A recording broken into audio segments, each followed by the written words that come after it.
በስመ አብ ወወልድ ወመንፈስ ቅዱስ አህዱ አምላክ አሜን። እኔ መምህር ፊደለወርቅ ገበየ እባላለሁ። የባህል ሐኪም ነኝ። ከአሁን በፊት ብዙ ሰዎች እንደምታውቁኝ በስብከተ ወንጌል ቤተክርስቲያንን በማገልገል እታወቃለሁ። በዚህም አገልግሎቴ እግዚአብሔር ይመስገን አትርፌበታለሁ። የጎደለብኝ ነገር የለም። ብዙ ወንድሞች፣ ብዙ እህቶች፣ ብዙ አባቶች እና እናቶችን አግኝቼበታለሁ። እግዚአብሔርን በማገልገል ደስተኛ ነኝ። አሁንም ቢሆን በዚህ አገልግሎት አልቦዘንኩም። ከዛ በኋላ ግን በብዙ ሰዎች የምታወቀው የኪነ ጥበብ ስራ በመስራት እና ቲያትር እና ፊልሞችን በመስራት እና በማዘጋጀት እና ዳይሬክተር በማድረግ ነው።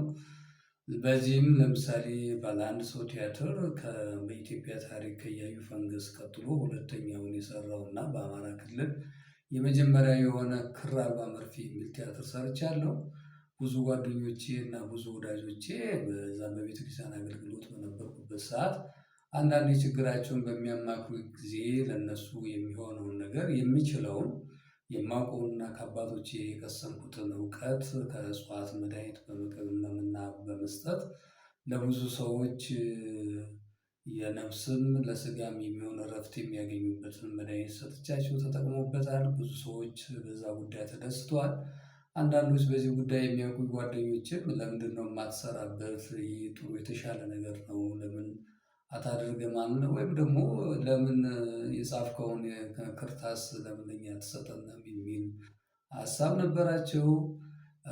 ከዛ በኋላ ግን እኔም ለሁለት ዓመት ያህል ከሰሜን ጫፍ እስከ ደቡብ ከምስራቅ እስከ ምዕራብ ድረስ በጊዜያቸውና በዕለታቸው የሚቆረጡትን እጽዋቶችን ለሁለት ዓመት ያህል ስሰበስብ አዳዲስ እውቀቶችን ደግሞ ከአባቶቻችን በመጨመር እና ሌላም ደግሞ የያዝኩትን እውቀት ከሌሎች ሰዎች በማማከር የትኛው የተሻለ ምን ውጤት አለው የሚለውን ነገር በማጥናት ነው የቆየሁት።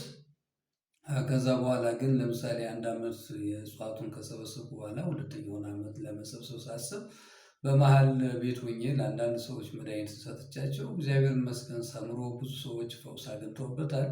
በዛም ተደስተውበታል። እናም አሁን ግን በሰፊው የባህል ሕክምናን እየሰጠሁ ነው ያለሁት። አድራሻዬ ባህር ዳር ቀበሌ 13 ነው። ከጣና ፍሎራ ጎን አልካን ጋር ከደረሳችሁ በኋላ ወደ ካቶሊክ በሚወስደው መንገድ ስትመጡ ታገኙኛላችሁ። እግዚአብሔር የፈቀደውን እንደ እግዚአብሔር ፍቃድ ለእናንተ የሚገባቸውን አገልግሎት ለመስጠት ተዘጋጅቻለሁ። እንግዲህ ሁሉንም ማድረግ የሚችል እግዚአብሔር ነው።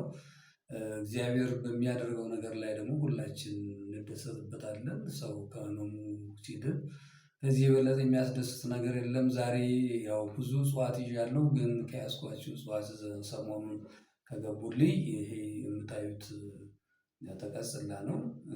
ሁለት አይነት የተቀጽላ አይነት ነው ያዝኩት። ይሄ ሌላኛው ተቀጽላ ነው።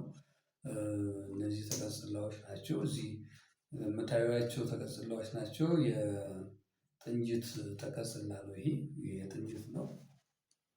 ይህም የጥንጅት ተቀጽላ ነው። ይህም የጥንጅት ተቀጽላ ነው።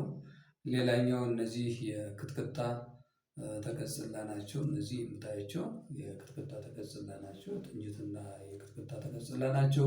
እነዚህ ሁለቱ እጽዋቶች በጣም በስርዓትና ገቢሩን ተከትሎና ጥበቡን ተጠቅሞ ለበሽተኛው ወይም ለሌላ ነገር ቢያደርጉት ፈውስ በፍጥነት የሚያመጣ ነው። ለምሳሌ እኔ አሁን እዚህ መጥቼ ለእናንተ የምነግራችሁ እጽዋት ላይ ያላቸውን አቅም የእጽዋትን ኃይል ለመንገር ነው እንጂ እጽዋት እንደዚህ ያደርጋሉ፣ ይህን ይፈውሳሉ፣ ይህን ያድናሉ ለማለት አይደለም። ምክንያቱም ይሄ የኢትዮጵያ እውቀት ነው፣ የሊቃውንቶቹ ድካም ነው፣ ዝሩ አይደለም። እንደፈለጉ የሚናገሩት እንደፈለገ ደግሞ ሰዎች እንዲጠቀሙት የሚደረግ ነገር አይደለም። ባለሙያ ይፈልጋል፣ ጥበብ ይፈልጋል፣ እውቀት ይፈልጋል፣ ትዕግስት ይፈልጋል።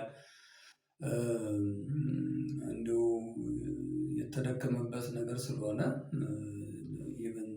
መድኃኒቱን ለመስጠት እንኳን አባቶቻችን ከልጆቻቸው መካከል መርጠውና ለይተው ይሄ ልጅ ይጠቅማል፣ ሀገርንም ሕዝቡን ሊያገለግል ይችላል ብሎ ነው የሚሰጡት።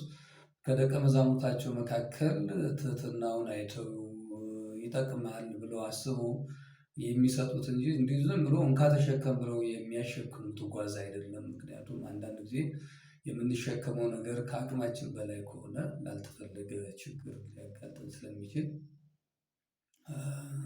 ስለዚህም በጣም ጥንቃቄ ይፈልጋል ለማለት ነው።